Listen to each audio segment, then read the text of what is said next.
Bueno, chicos, hoy vamos a hacer la penúltima clase. ¿Tá? Como les dije, hicimos un breve pasaje por el análisis conjunto tiempo-frecuencia de sistemas. Eh, Veníamos en el medio de Laplace. Vamos a volver a Laplace ahora a ver las propiedades y luego vamos a juntar todo para usar Laplace y el análisis tiempo-frecuencia para diseñar sistemas. ¿Tá? Así que eso es lo que vamos a hacer hoy, o sea, las propiedades de Laplace, y después nos vamos a pasar la clase que viene a diseñar un filtro y simularlo y ver que lo que diseñamos cumple con esas especificaciones tiempo-frecuencia. Así que vamos a arrancar con las propiedades.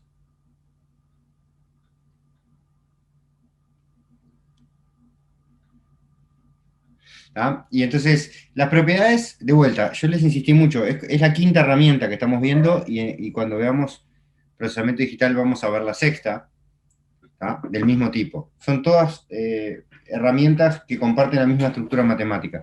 Todas son un producto interno con un exponencial. Lo que va cambiando es cuál es el exponencial, pero la estructura es siempre la misma. Entonces, ¿qué es lo que ocurre?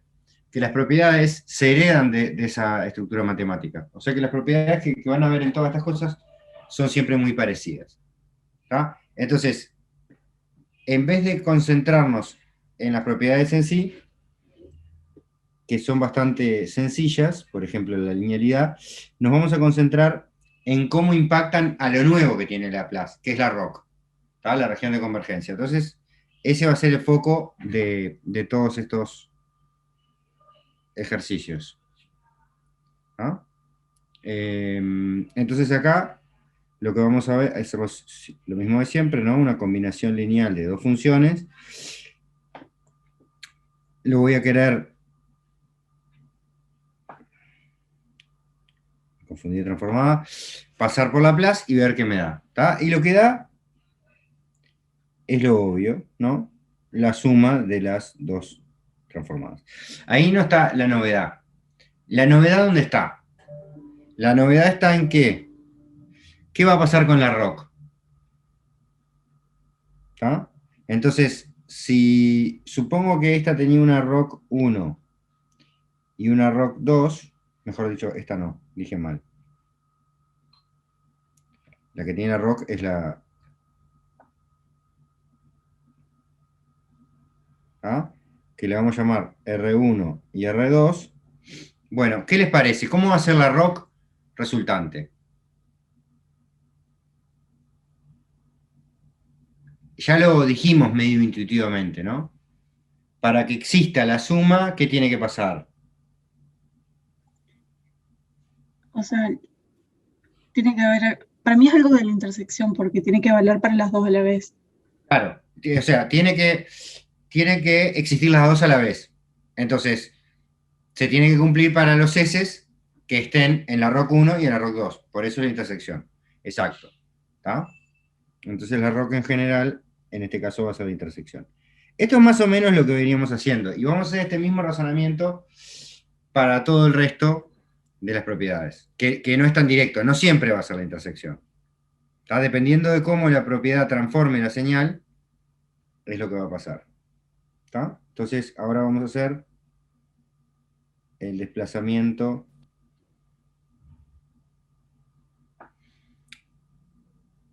en S. O sea, en el dominio de Laplace, no en el tiempo. ¿Tá? Entonces, y de vuelta, no voy a pasar por todas, exclusivamente todas las propiedades. ¿Sí? Voy a pasar por aquellas propiedades que tienen algo interesante. ¿Tá? Después van a ver en este capítulo, que es el capítulo 9 del libro, hay una tabla con todas las propiedades y están demostradas todas las propiedades. ¿Tá? Le dejo por acá, ya que estamos, es la tabla 9.1 del libro. ¿Está? Bueno, entonces, desplazamiento en S. ¿Tá? Desplazamiento en S, vamos a empezar al revés del pepino. Voy a empezar del lado derecho de Laplace. ¿Tá? Y quiere decir que si antes tenía una x de S, ahora tengo una x de S menos S0, ¿no? Lo desplacé. ¿Qué pasaba en el tiempo cuando uno desplazaba en frecuencia? ¿Qué aparecía? Una exponencial. Una exponencial, exacto. ¿Ah? Esto es lo mismo de siempre, acá el exponencial. Recuerden que le cambia el signo al exponencial, o sea que va a ser e a la s0 por t. Recuerden que s0 puede ser cualquier complejo. ¿Tá? Entonces acá se pone un poco más entretenido lo que puede pasar. ¿Tá? Con la ROC. Entonces, una forma de mostrar esto, hay varias formas, se los voy a mostrar de dos formas. ¿Tá? Recuerden que lo que vimos hace un par de clases, antes de meter en tipo de frecuencia, es que la ROC, ¿tá?, estaba delimitada por los polos. ¿Tá? O bien estaba a la derecha de los polos, o a la izquierda de los polos, o entre los polos. ¿Tá? Entonces, vamos a ilustrar esto con un ejemplo.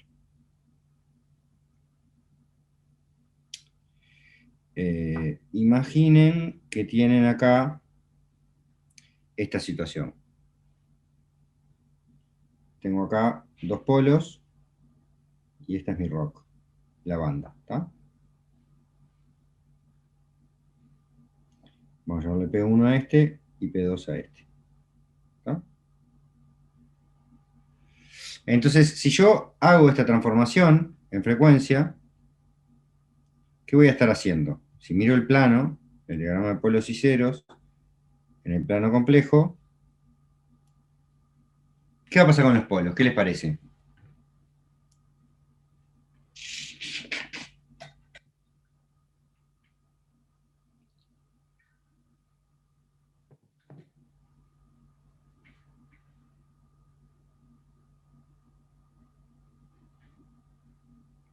Un polo es, recuerden que lo puedo poner por acá arriba, mi x de s es un polinomio arriba sobre un polinomio abajo, ¿no? Entonces los polos son aquellos que hacen que este de acá abajo sea cero, ¿no?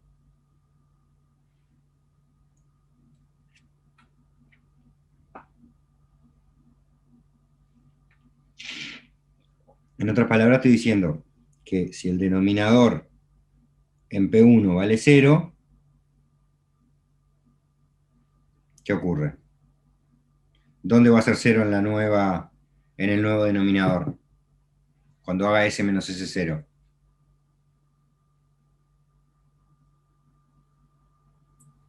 Porque tenés que sumarle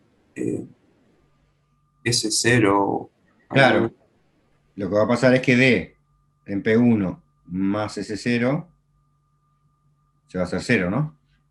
D, le debemos poner de techo, no es el mismo D, ¿no? Para que cuando lo meta acá arriba, lo meta acá, de alguna manera, si X de P1 daba infinito, ahora X de P1 más X trasladado de P1, acá tengo que poner P1 más S0 para que esto marche, ¿no?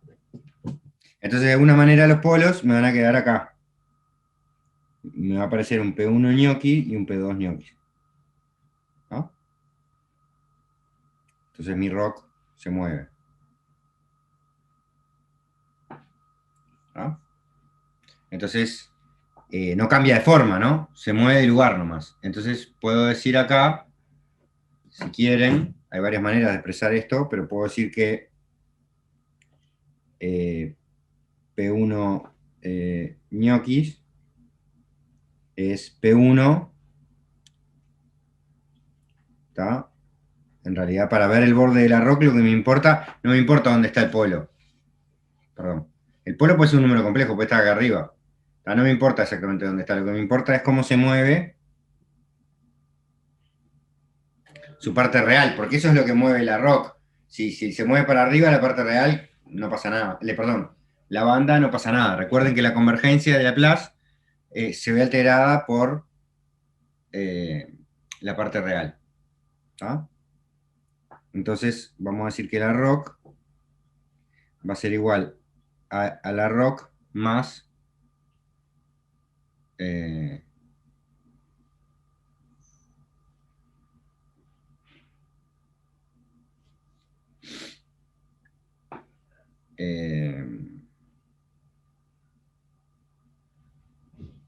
es difícil de ponerlo como conjunto. Habría que ponerlo así en realidad. Habría que poner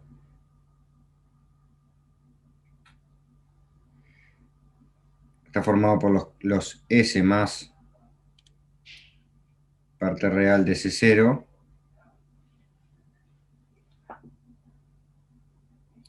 tal que S pertenece a R. Perdón, a R real no, a rock anterior. ¿Está?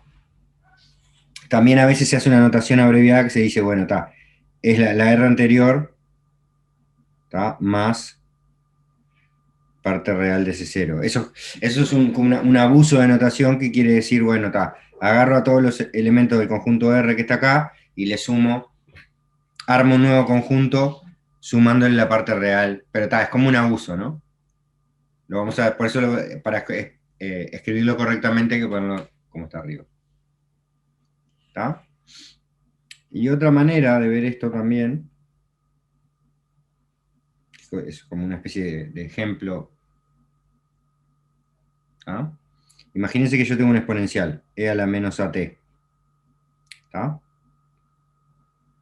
Yo, si algo convergía, tenía que funcionarme esto, ¿no?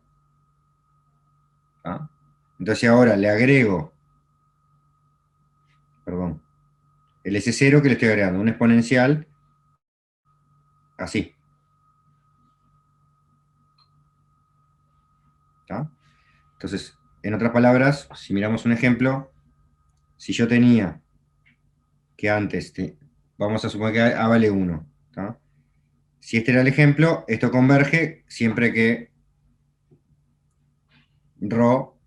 sigma sea mayor estricto que 1, para que el exponente resultante sea negativo, ¿no?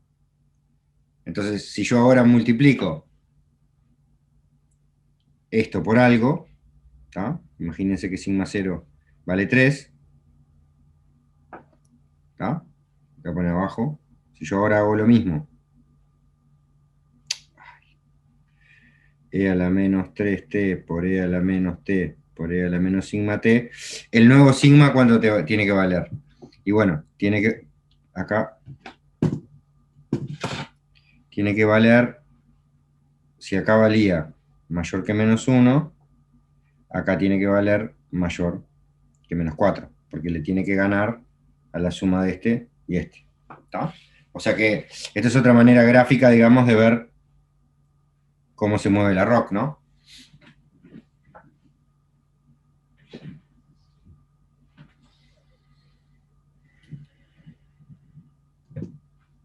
Bien.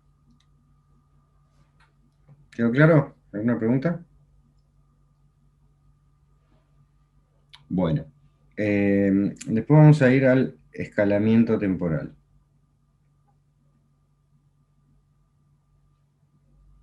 ¿Por qué, por ejemplo, no hice, a ver si a alguien se le ocurre, ¿por qué no hice el desplazamiento en t? O bueno, les voy a decir por qué no lo hice. No lo hice porque no es interesante, pero la pregunta es ¿por qué no es interesante? ¿Qué les parece?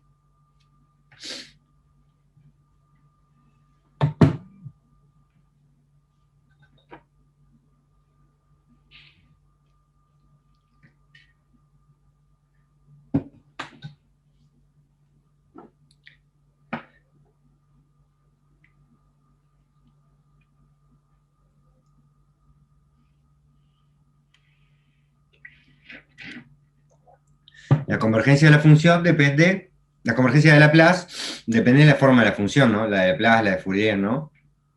Depende si se va a infinito, si no se va a infinito, digamos, entre comillas, depende del tamaño, ¿sí? Entonces, si yo hago un desplazamiento temporal, no estoy cambiando el tamaño de la función, solamente la estoy desplazando. Entonces, si antes convergía, ahora converge, ¿no? Por ejemplo. Bueno, vamos a hacer el escalamiento temporal, que es lo que estaba.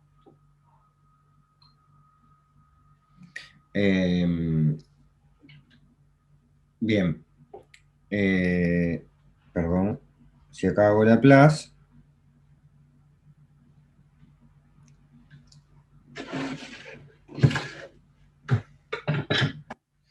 se acabó Laplace, esto era, me aparecía un factor multiplicando y me cambiaba el, el sentido en el cual escalaba la frecuencia. realidad es así. ¿Está? Entonces, el efecto era inverso, ¿no? Esto no se llama frecuencia, es el plano de Laplace. Pero lo que pasa en un dominio es que si comprimo en un dominio, expando en el otro. ¿Ah?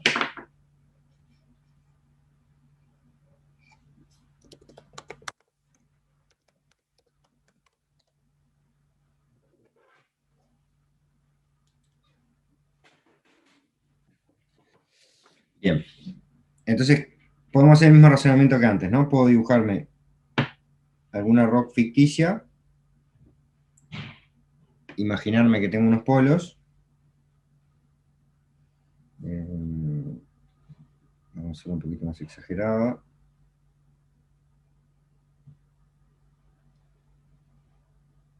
¿Ah? Entonces, tengo P1 por acá y P2 por acá, ¿no? Mis dos polos de antes. P1, P2.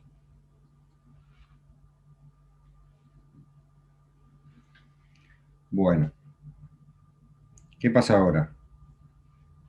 Voy a asumir para este cambio que A es menor que 1. ¿Ah?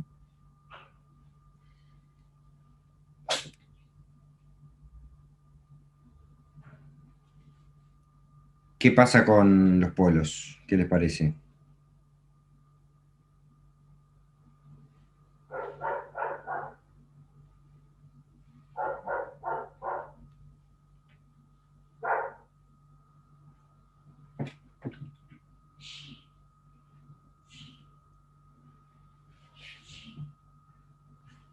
Puede ser que también haya que dividirlos entre A. En realidad, multiplicarlos, ¿no? Ah, ok. Porque para que, recuerda que el tema es de este lado, ¿no? Tengo que lograr que, si el polo antes se daba en 1, ahora tengo que ponerlo en A por 1, ¿no? Para que esto siga funcionando. O sea que se multiplican por A. Entonces, lo que puede pasar si A es menor que 1, el efecto acá son dos cosas, ¿no? Cada polo se achica, pero además los dos se corren. Entonces, digo, si lo hago más o menos a escala, vería un efecto así, ¿no?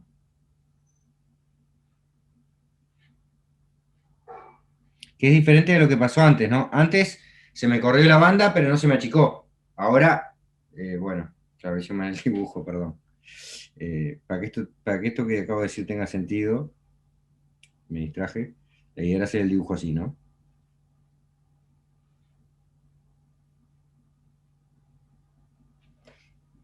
¿Está? Los dos se achican, o sea que se corren más cerca del origen, pero además se juntan entre sí. ¿Está?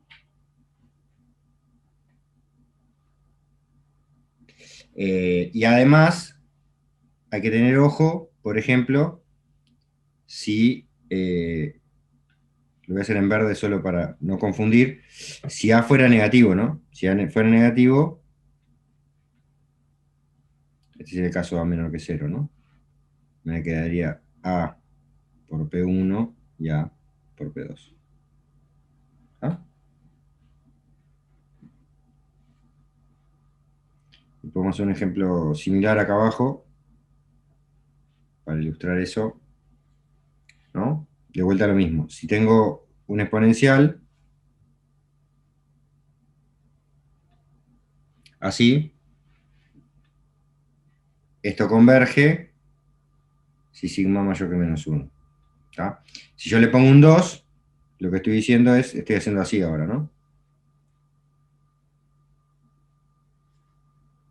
Perdón.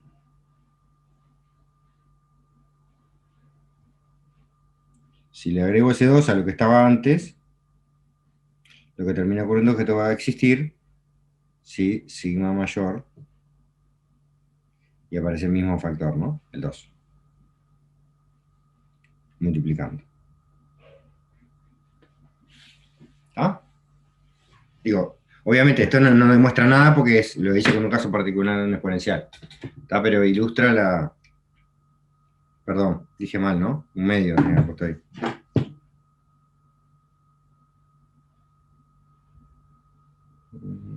No, está bien, perfecto.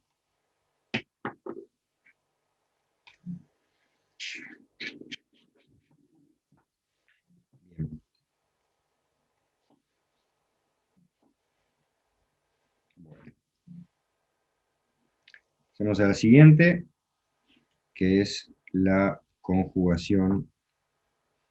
La conjugación. ¿Ah? Acá la propiedad también da exactamente lo mismo que nos daba antes.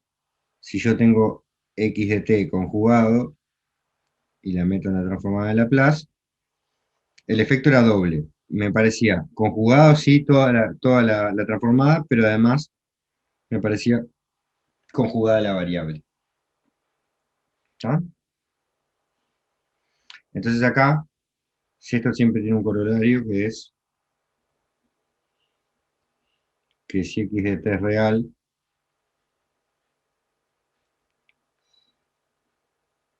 esto coincide con x de s. ¿Ah? Entonces, eso también ya lo vimos en Laplace, en Fourier. Lo importante acá, o lo interesante, es ver de vuelta qué pasa con la ROC, ¿no? Entonces, miremos la ROC. Imaginemos que tenemos una ROC así.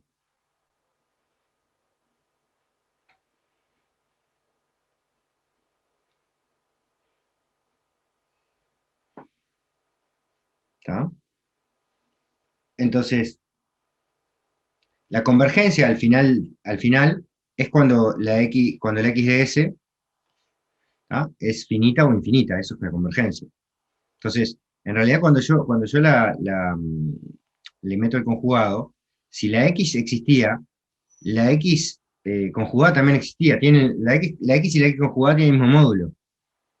O sea que en todos los lugares donde la x existe, la x conjugada también existe. ¿Tá? O sea que ahí no cambia. Lo único que cambia, digamos, pensemos en esto un poquito, ¿no? Tienen el mismo módulo, pero en lugares diferentes, ¿no? ¿Cuál es la relación entre ese y ese conjugado? Esencialmente lo que estoy haciendo es dando vuelta al plano. Estoy haciendo una simetría del eje X. ¿Ah? Pero eso justamente no cambia la ROC. Si yo agarro esto y le hago una simetría del eje X, la ROC queda igual, porque las ROC siempre son bandas verticales. ¿Ah? Que es parecido a lo que hemos visto cuando vimos Fourier. Cuando vimos Fourier, Fourier vive acá, ¿no? Este es el eje de frecuencias. Lo que vimos, y lo vamos a ver acá también, es que cuando yo dé vuelta a esto, los bordes de la región van a mantenerse iguales, pero el sentido del eje de frecuencias va a cambiar. Es lo único que va a cambiar. ¿Ah? O sea que la ROC es exactamente igual a la ROC anterior. ¿Ah?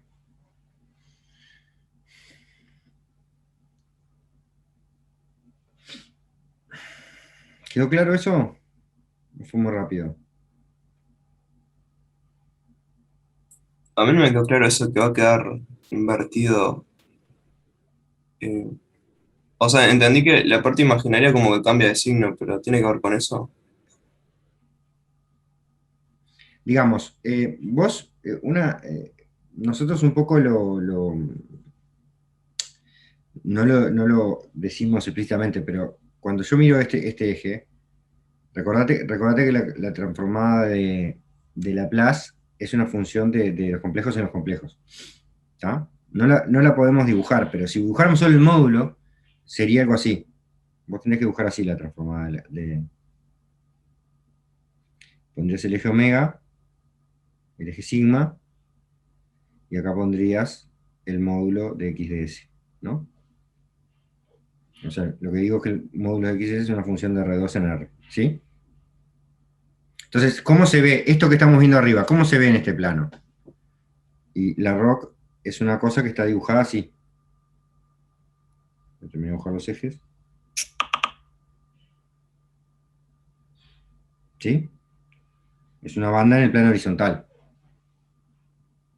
Entonces, ¿qué es lo que quiere decir la ROC? ¿Cómo se lee? Si yo dibujara el módulo de la transformada de Laplace, lo que estaría dibujando es una especie de sábana 3D que arriba de la ROC, es difícil dibujar esto, pero Eh,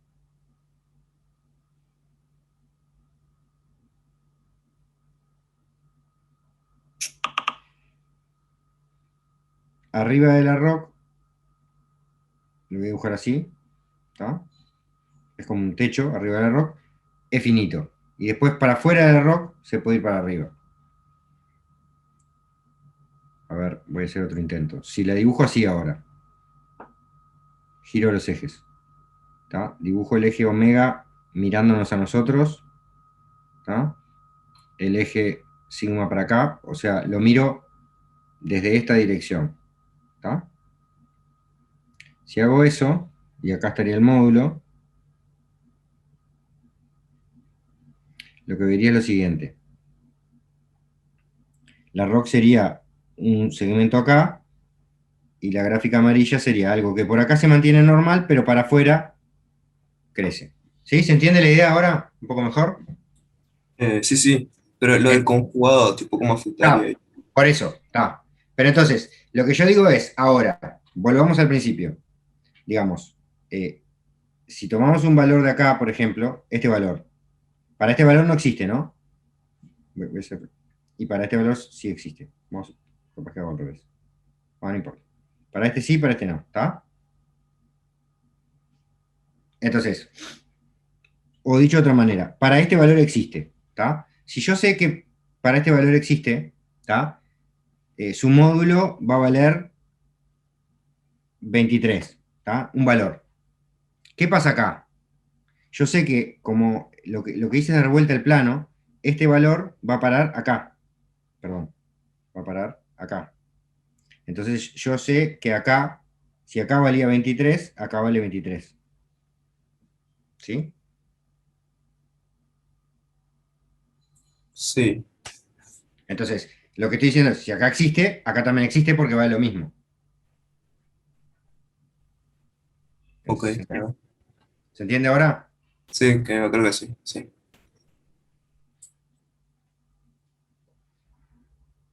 O sea, lo tenés que pensar como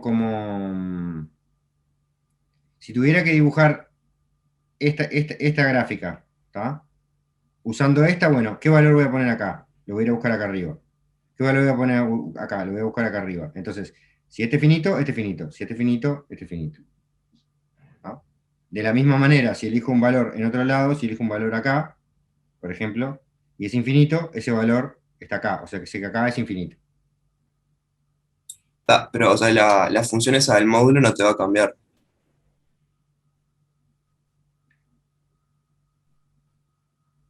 Sí va a cambiar, Eh, pero ¿Por qué? como una simetría nomás. Para hacer eso, a ver cómo lo tendría que dibujar, tendría que hacerte otro corte todavía más, así. No, está dejando. No, no, no, pero es un bolazo. Si lo miramos ahora, mirado desde este ángulo, ¿tá?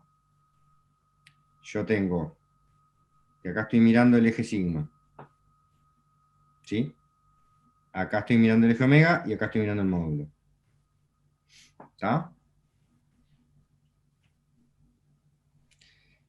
Yo acá lo hice chato, ¿tá? Pero en realidad la situación podría haber sido que esto se viera así, ¿no? Para hacerlo más real.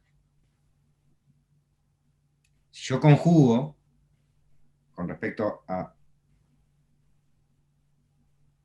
este eje de acá, el nuevo módulo me va a quedar así, ¿sí?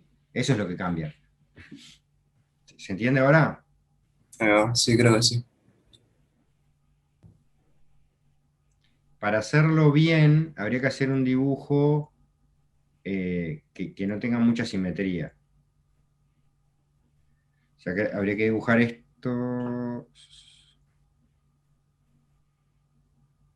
para hacer. Sí, medio complicado.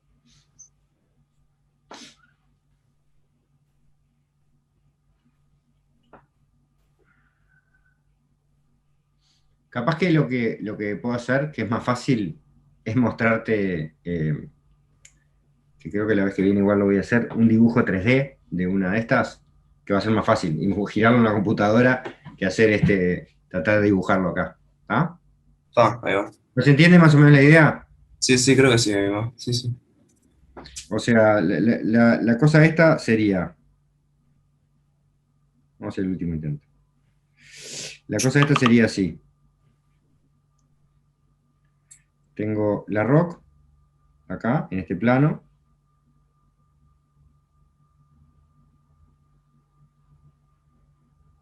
¿Está? Vamos a dibujarla. Obviamente no termina, pero para que entiendan la perspectiva la voy a dibujar como si terminara, ¿está? Esto está en el piso. Arriba de eso voy a tener mi función. Imagínense que acá es así y acá es así. O sea que sube. ¿Está? Esto es dentro de la rock. Y encima fuera de la rock, lo que complica el dibujo es que fuera de la rock se va para arriba. ¿Está? Ese es el punto. Entonces cuando yo simetrice y cambie este eje para acá, la rock va a cambiar de inclinación. ¿Está? Pero que afuera se vaya para arriba, va a seguir pasando. ¿Está? Está. Bien. Bueno, convolución, entonces. Pero el punto de todo es que no cambia de tamaño. ¿Tá? Lo que estoy cambiando es dando vuelta al eje nomás. ¿Tá? Y por eso la región de convergencia se mantiene. Ese es el mensaje simple. ¿Tá? Propiedad de convolución. Va a ser muy importante. Recuerden que siempre que presentamos las propiedades, yo empiezo, y por ahora estamos en eso, hablando de funciones. Por ahora no usé la palabra señal, no usé la palabra sistema. Estamos hablando de funciones. ¿Tá? Entonces, tengo mi convolución acá. Ya sabemos que la convolución en todo este tipo de transformaciones se transforma en un producto, perdón, en un producto en Laplace, y es en lo que se ha basado todo lo que han hecho en teoría de circuitos. Pero de vuelta, ¿cuál es la gracia? Pensemos un poquito en los polos, a ver si me ayudan con esto. ¿Qué puede pasar con los polos ahí?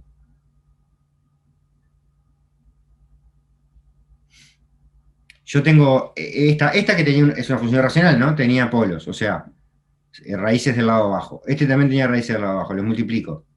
¿Qué les parece? Te quedan los dos. O Te sea, quedan, sacan el... te quedan los dos. Pregunta, ¿podría aparecer un polo nuevo?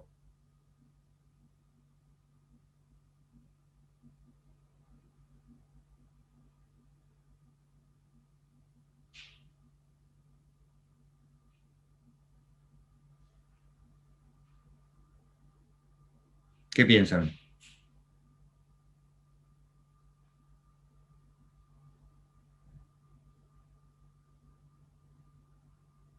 Dale, Tamara, ya que habéis empezado. Yo creo que no. O sea, como que así Bien. de la nada que aparezca, no. No, y de hecho hay una propiedad de los polinomios que vieron en su infancia que decía que las raíces de un producto de polinomios son las raíces de uno o las raíces del otro. No hay Sí. tercera opción. ¿Tá? Entonces no se agregan polos. Pero cuando vos dijiste, por eso insisto con el agregado de polos, cuando vos dijiste quedan los dos, puede pasar cosas. ¿Qué puede pasar? Estoy de acuerdo que si yo tengo abajo S más 1 y el otro lado S más 2, lo multiplico y tengo S más 1 por S más 2. Está bárbaro. No puede aparecer un tercer polo. ¿Pero puede pasar alguna otra cosa? Que queda un polo doble. Sí, puede quedar un polo doble. Perfecto. ¿Puede pasar algo más? Agregarse no se van a agregar, pero ¿podrían desaparecer? Por ejemplo.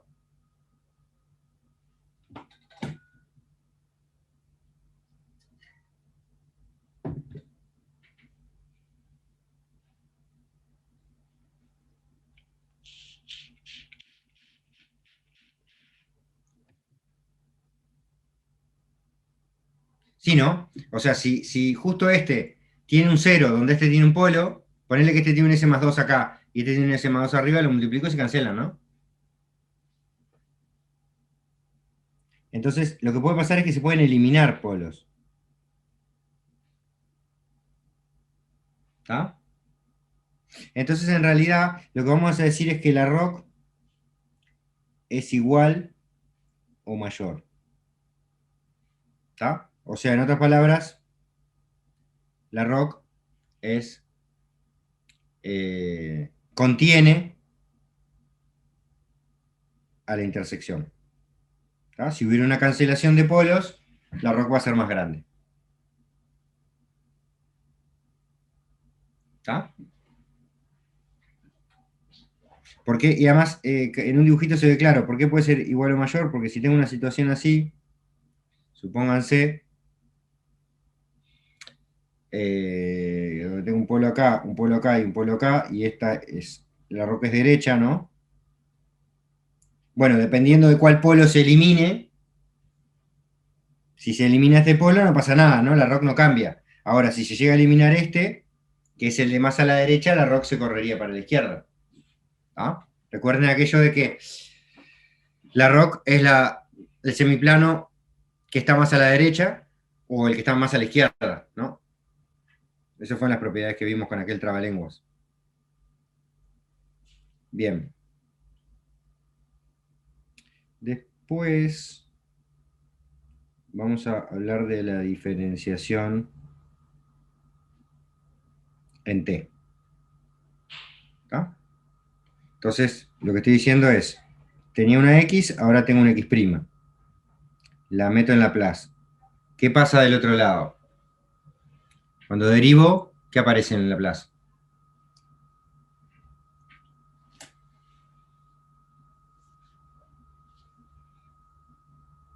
Fijas por S. Multiplico por S, exactamente. Esa era la pregunta poco interesante. La pregunta más interesante es, ¿qué puede pasar? En el mismo sentido que hicimos arriba.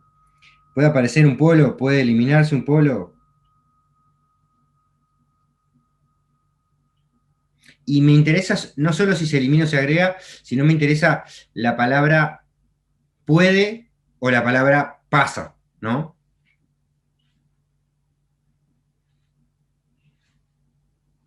Porque puede significa a veces sí, a veces no. En el caso anterior, a veces puede eliminarse un polo y a veces no. En este caso, ¿qué puede pasar?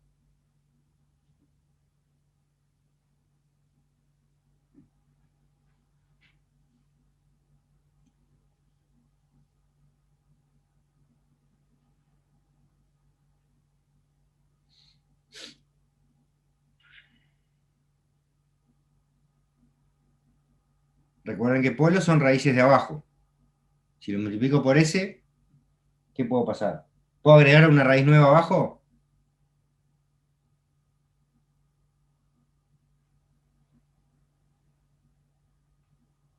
No. Puedes sacar capaz, ¿no? Claro, puedo eliminar un polo en cero. Y hay muchos casos acá en S igual 0. Porque, por ejemplo, si yo tenía un 1 sobre S abajo, lo elimino.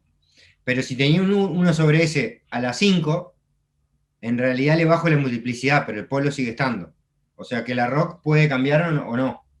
Y si no tenía un polo abajo, no le voy a hacer nada, porque los ceros no cambian la ROC. Entonces, en realidad, lo que voy a decir acá es que la ROC otra vez contiene a la ROC anterior, ¿no?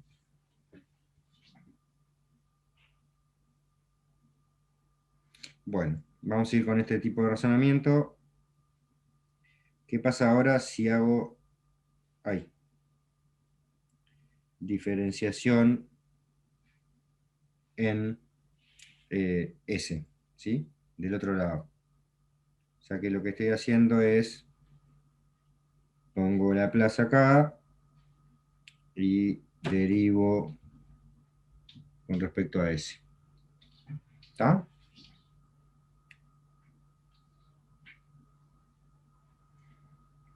Del otro lado, ¿qué tengo?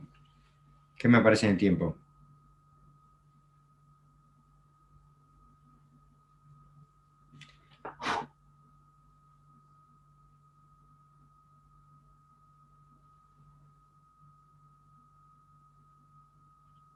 Recuerden que todas estas cosas tenían dualidad, ¿no? Si derivo de tiempo, me aparece la variable independiente en la frecuencia. O sea que si acá derivo la frecuencia, me aparece la variable independiente del lado del tiempo. Y ta, y teníamos ese tema del menos t, ahí. ¿Sí?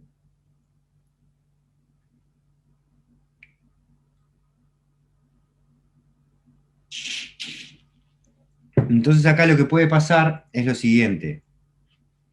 En general la ROC no va a cambiar. ¿Tá? Acá la manera de verlo intuitivamente es la siguiente. Si uno, imagínense que uno tiene un polo, así, cuando uno deriva, en general la derivada agranda los polinomios abajo, ¿no? Entonces, en general, no vas a remover un polo por derivar. Lo que le vas a hacer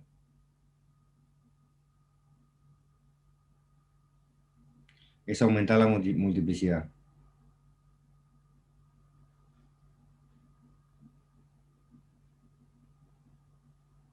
Pero en realidad el polo no cambia donde está. ¿Sí? Sigue estando en menos A. O sea que la frontera no se va a mover. Bien.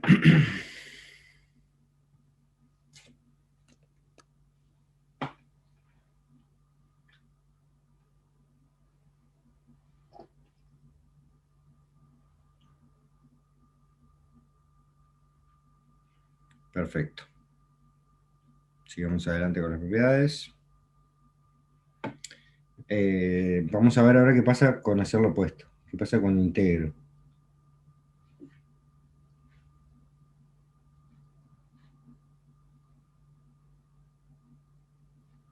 ¿Está? Entonces ahora lo que voy a decir es lo siguiente. Tengo la integral entre menos infinito y t. Tengo que poner una variable auxiliar acá. De x de tau. Y meto esto adentro de la transformada de Laplace. ¿Está? Esto ustedes ya saben qué da. Es 1 sobre s. Ya lo tienen revisto. Y bueno, ¿qué es lo que importa acá?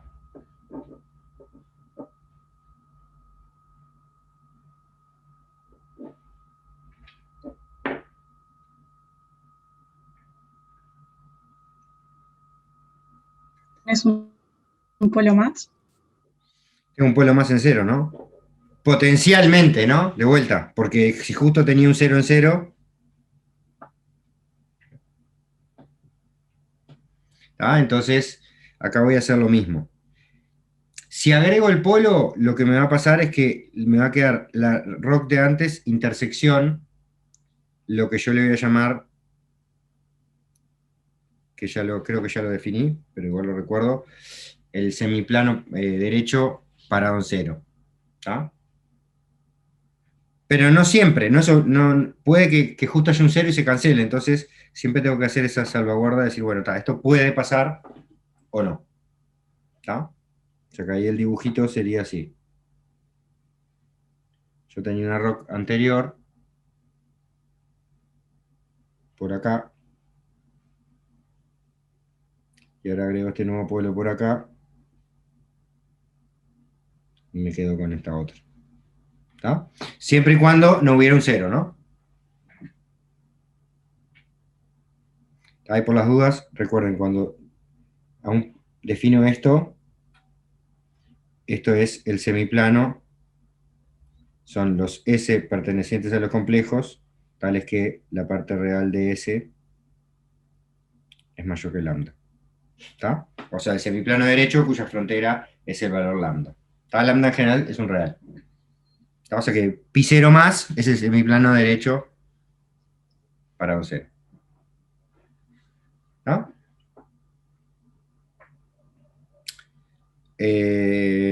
Bien.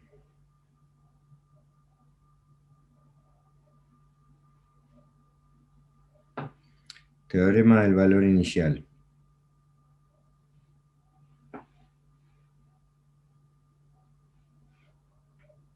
¿Está? Esto probablemente ya lo vieron también. Vimos cosas parecidas también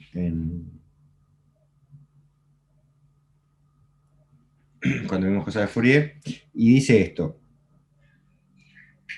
Si x de t es 0, para todo tiempo negativo, ¿tá? O sea, en nuestra nueva jerga aprendida ahora, le llamamos una función derecha. Voy a anotar por acá.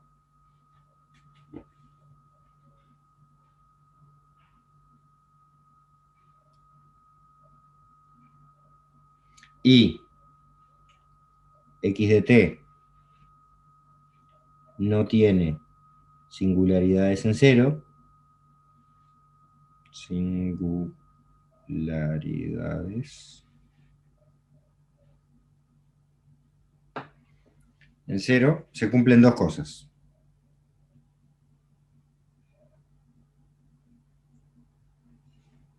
La primera,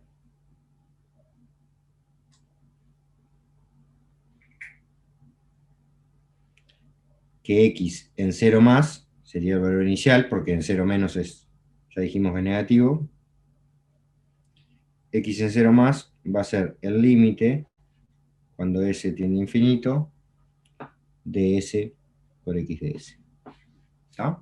Y esto es parecido a unos ejercicios que hicimos al final de Fourier cuando calculábamos integrales o valores puntuales en un dominio con integrales en el otro. Acá es parecido.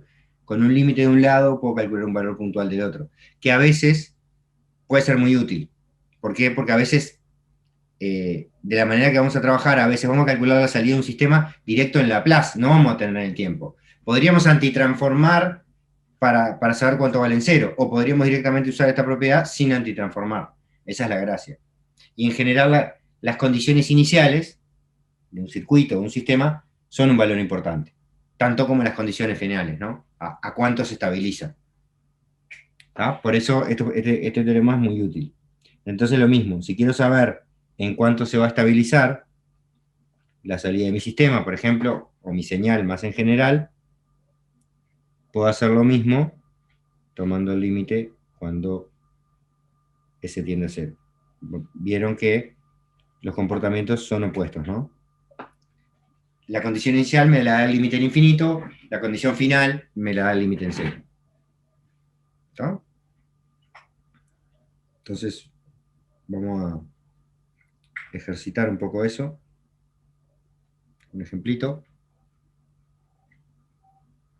Este es el ejemplo 9.16, también es el 9.4 porque en el libro lo continúo dos veces. ¿Tá? Pero acá asumimos, acá no se trata de calcular ninguna transformada de Laplace, porque ya hemos hecho, sino de usar el valor que tenemos, ¿tá? Que es una suma de dos exponenciales, de un exponencial y un exponencial por un coseno. ¿Tá? Entonces, la x de s correspondiente a esto es, no la vamos a hacer tampoco, se las voy a dar, es lo que hace el 9.4,